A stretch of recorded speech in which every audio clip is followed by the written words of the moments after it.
तमसो माँ ज्योतिर्गमय।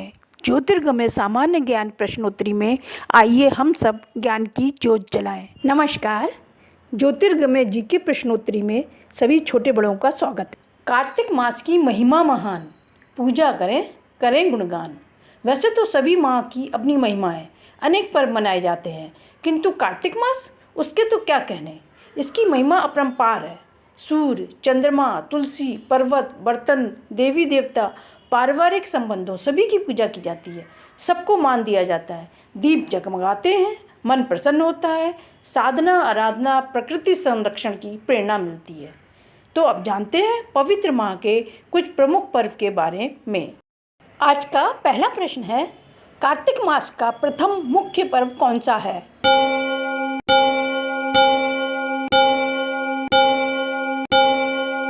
उत्तर, करवा चौथ। यह पर्व पति पत्नी के प्रेम, विश्वास और आस्था का पर्व है। यह कार्तिक मास कृष्ण पक्ष चतुर्थी को मनाया जाता है। महिलाएं दिन में उपवास रखती हैं, रात में पूजा अर्चना करती हैं, कथा सुनती हैं, फिर चंद्रमा के उदय होने पर उनके दर्शन कर पूजा करती हैं, अर्घ्य भी देती हैं और पति की दीर्घ आयु, स्वास्थ्य, समृद्धि की प्रार्थना करती हैं, फिर अपना उपवास समाप्त करती हैं। ये पर्व बहुत हर्षोल्लास से मनाया जाता है। सामूहिक रूप से भी मनाया जाता है। पुरुष भी उत्साहित होकर इसमें भाग लेते हैं। प्रश्न 2, कार्तिक मास का अन्य मुख्य पर्व कौन सा है?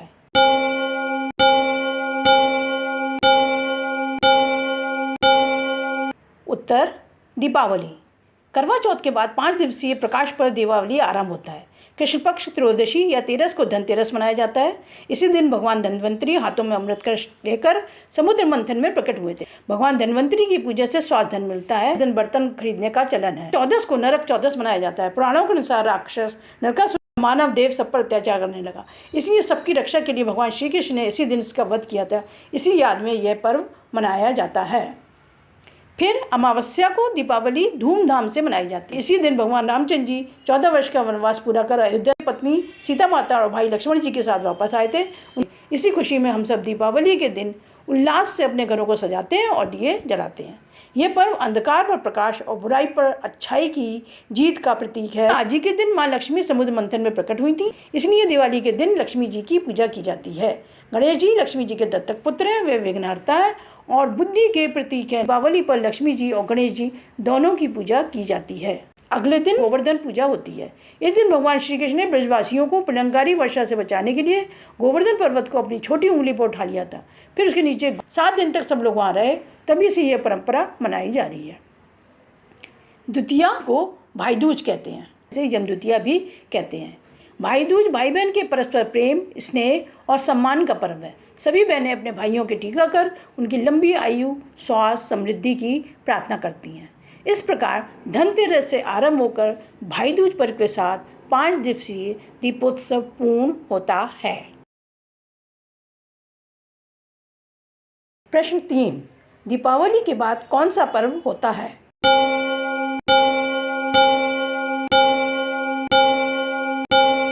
उत्तर, 4 दिवसीय छठ पर्व। दीपावली के बाद कार्तिक मास में ही शुक्ल पक्ष की षष्ठी को 4 दिवसीय पर्व छठ पर्व धूमधाम से मनाया जाता है। इसे छठी पर्व, डाला छठ, सूर्य षष्ठी, प्रतिहार भी कहा जाता है। यह चतुर्थी से आरंभ होकर सप्तमी को समाप्त होता है। प्रथम दिन नहाय खाए से आरंभ होता है और सात्विक भोजन किया जाता है। दूसरे दिन पंचमी को खरना या लोहंडा बनाया जाता है। दिन में निराजल व्रत रखकर रात्रि में पूजा के बाद व्रत समाप्त होता है। तीसरे दिन संध्या अर्घ छठ पर्व की मुख्य पूजा की जाती है। 36 घंटे का निर्जला व्रत रखा जाता है। सायंकाल सूर्य की पूजा और छठी मैया की पूजा की जाती है। छठी मैया सूर्यदेव की बहन है और छठी मैया ने राजा प्रियव्रत के मृत पुत्र को स्पर्श कर पुनर्जीवित कर दिया था।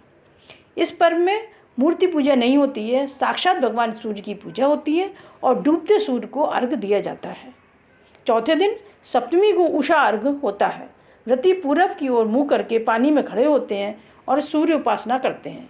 उगते सूर्य को जल दिया जाता है और परिवार के कल्याण की प्रार्थना की जाती है और फिर प्रसाद वितरण होता है। इसी के साथ छठ पर्व का समापन होता है। लोक आस्था का पर्व धार्मिक, आध्यात्मिक दृष्टि से महत्वपूर्ण होने के साथ साथ पर्यावरण संरक्षण, जैव संरक्षण और प्रकृति से जुड़े रहने की प्रेरणा देता है। प्रकाश, ऊष्मा और सृष्टि के आधार सूर्य की उपासना, पूजा अर्चना के इस पर्व का वैज्ञानिक पहलू भी है।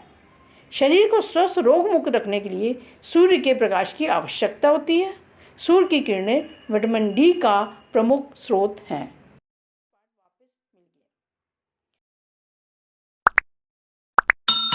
प्रश्न 4, क्या देव उठनी एकादशी भी कार्तिक मास में होती है?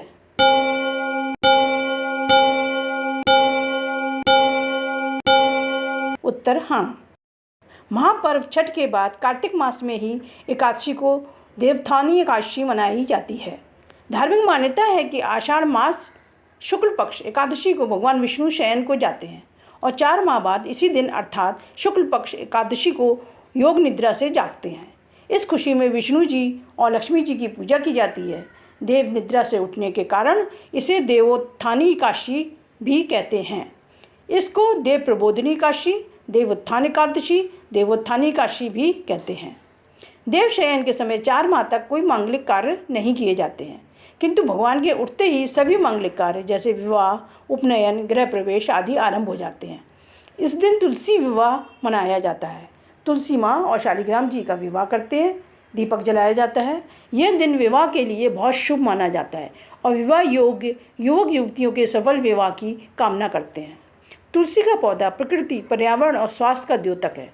ये कामना करते हैं कि औषधीय गुणों से युक्त तुलसी की भांति सबका जीवन स्वास्थ्य से पूर्ण हो। यह हमें हरियाली और पर्यावरण के प्रति सजग करता है और हमको पर्यावरण संरक्षण के लिए प्रेरित करता है। प्रश्न 5, कार्तिक मास का अंतिम पर्व कौन सा है?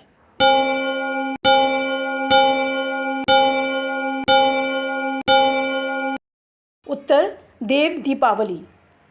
यह पर्व कार्तिक मास की पूर्णिमा को दीपावली के 15 दिन बाद मनाया जाता है। दीपावली की भांति ये बहुत महत्वपूर्ण पर्व है। देव दीपावली यानी देवताओं की दीपावली। मान्यता है कि इस दिन सभी देवी देवता काशी की पवित्र भूमि पर उतरते हैं और दिवाली मनाते हैं। मान्यता है कि त्रिपुरासुर नामक राक्षस ने ब्रह्मा जी की घोर तपस्या की और ब्रह्मा जी ने प्रसन्न होकर वरदान दिया, जिससे उसे असीमित शक्ति प्राप्त हो गई। उसके आतंक से तीनों लोकों में हाहाकार मच गया। मानव, ऋषि मुनि, देव सब परेशान हो गए। तब सभी देवताओं ने भगवान शिव जी से सबकी रक्षा की प्रार्थना की। तब इसी दिन भगवान शंकर ने त्रिपुरासुर का वध करके देव, मानव, ऋषि मुनि सबको उसके आतंक से मुक्ति दिलाई थी। उसके आतंक से मुक्त होने की खुशी में प्रसन्न होकर सभी देवी देवता शिव जी की नगरी काशी पधारे थे और गंगा किनारे अनेकों दिए प्रज्वलित कर पूजा की थी। सभी ने दीपावली मनाई थी। देवताओं द्वारा यह पर्व मनाए जाने के कारण इसे देव दीपावली कहते हैं। इसी मान्यता से यह पर्व मुख्य रूप से काशी में गंगा नदी के तट पर मनाया जाता है। यह पर्व काशी की संस्कृति एवं परंपरा बन चुका है। घाटों को सजाया जाता है, असंख्य दीप जलाए जाते हैं। वह दृश्य बहुत ही मनोहारी और आत्मविभोर करने वाला होता है। केवल काशी ही नहीं, सभी जगह नदियों के घाटों को सजाकर दिए जलाए जाते हैं, दीपदान किया जाता है।